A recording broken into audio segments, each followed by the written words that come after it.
Murray, Thom, it is a pleasure to have you here at the US-Switzerland Quantum Symposium. You already had your speech. How was the mood on stage, and also how do you feel about the whole community and the whole event so far?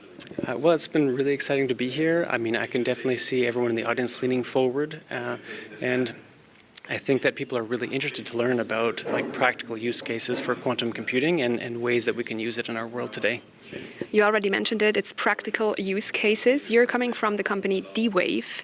Can you explain our viewers a little bit more what the purpose of D-Wave is, and especially the vision of D-Wave?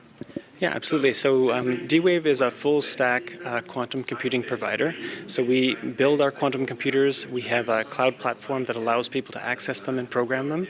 We also provide open-source tools so that software developers can begin programming the systems and applications.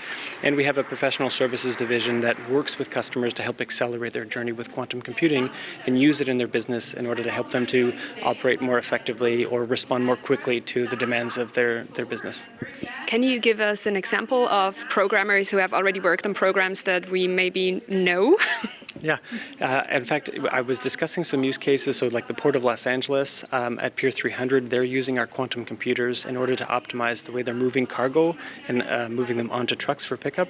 And they've been able to increase the efficiency of the rubber-tired gantries, which are the large cranes that move the containers around. They're now able to handle 60% more of those cargo containers every day, and they've been able to reduce the turnaround time for the trucks by 12%. That's amazing. What do you think will be the future? Like when you talk about these things, what are already possible now with a quantum computer system that is not fully done yet, when you think in the future for 10 years, let's say, what do you think will be possible that we cannot imagine at the moment yet? Well, that's a good question. I mean, it's very much the case that just like with classical computing, quantum computers are going to develop and progress and become more powerful and generally usable as the technology matures. We've seen folks use it for like TV commercial optimization by Recruit Co. in Japan. We've seen people use it for like grocery optimization and e-commerce driver delivery. Save on Foods using it in Western Canada. They've been using it in production since October. But I would say that we're probably going to see it broaden across industries in logistics and scheduling, like I was just describing. We've also seen people working on it in the life sciences industry to help with drug trial optimization or protein design, and also in the financial industry in terms of like portfolio optimization and risk calculation. So I think over the next 10 years, we'll really start to see more of those production use cases emerge across those industries. What do you think are the biggest challenges within these 10 years? Because this whole development will come so fast and will be in every area of our life. Which challenges do we have to face? That's a good question. So for us, D-Wave, our challenge is to make these complex technologies simple so that it's really easy for companies to be able to program them and use them to bring high-value feature to their applications. I think the challenge for businesses is that they want to be able to use the technologies today so that they don't have to stare into a crystal ball and predict the moment when they're going to have their businesses disrupted.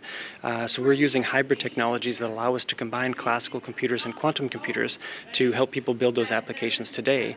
And as the technologies mature, whatever their strengths are, they're going to be able to leverage them in those applications. So I think getting started early and getting those applications built so that they're basically able to leverage the best of what's available to them right now and in the future. How do you experience the companies that could use this whole technology? How many percentage of them are really aware of the opportunities for them, and how many companies are still sleeping on this topic?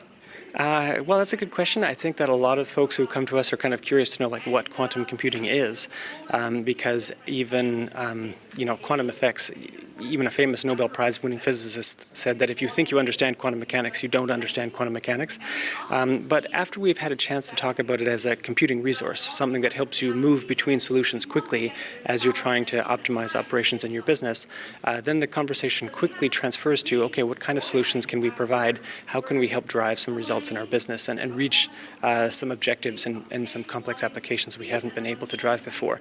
So that's, I think, people are really drawn to that solutions discussion when we're engaging with companies. And there will always be players who I think are going to sort of wait and see. They're going to want to see their peers operate, but that's a very natural technology adoption life cycle, and we'll just prove it out by demonstrating results and making it simpler to use. Today's event is located at Uptown Basel here in Arlesheim in Switzerland. What is your connection? What is the connection between Uptown Basel and D-Wave? So D-Wave and Quantum Basel work together. So Quantum Basel is like the quantum technology venture at Uptown Basel.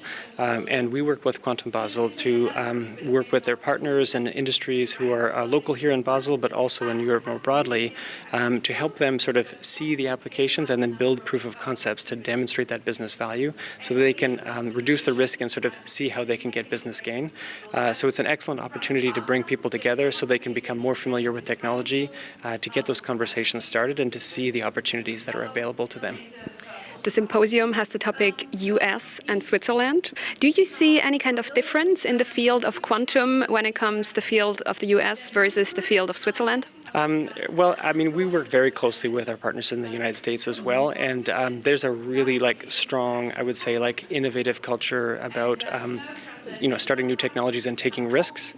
But I think that there's a really strong, I think, technology current here in Europe, and people are looking to leverage what's happening in the world more broadly. So not every country has to build their own quantum computer, because the larger industry that's going to be available, the larger industry opportunity, is really the people who are programming quantum computers and putting them into applications. So I think there's an opportunity for Switzerland to, and those in Europe here, to leverage what's already been built and build on top of it and sort of enrich the whole industry with a new set of talent as they're teaching people those skills. This means that there will be a lot of synergies between different countries, and to profit from each other's knowledge and studies and also technical properties. Could this also lead to kind of a, I don't want to say war, technical war, but the country who has the biggest innovations will win this whole quantum development? Well, I think that what we're finding is that each sort of country is kind of building up a core capability, which becomes like a personal strength. But what we're actually finding is that our different technology players are finding that we're the combination is more than the sum of its parts. So as everyone is working together, it's just like working with our customers, right? We learn a lot from our customers just as much as they learn from us, and that also informs the technology development, because it's very important in our field, and this is sort of true of the industry as a whole, not to design in a vacuum what you think your customers need, but find out what they need. And as you're working on their applications, then start changing the direction of the quantum computers to suit their industry applications. So in the same way, I think all the players can learn from each other, sort of as a community of teachers and learners, based on all the different aspects that they know and can contribute to the field. That's a beautiful thought, that still a technical topic like quantum computing brings people and countries together. So thank you very much for your work with D-Wave and also being included with Uptown Basel and Quantum Basel. Thank you very much. Thanks. It was a pleasure speaking with you today.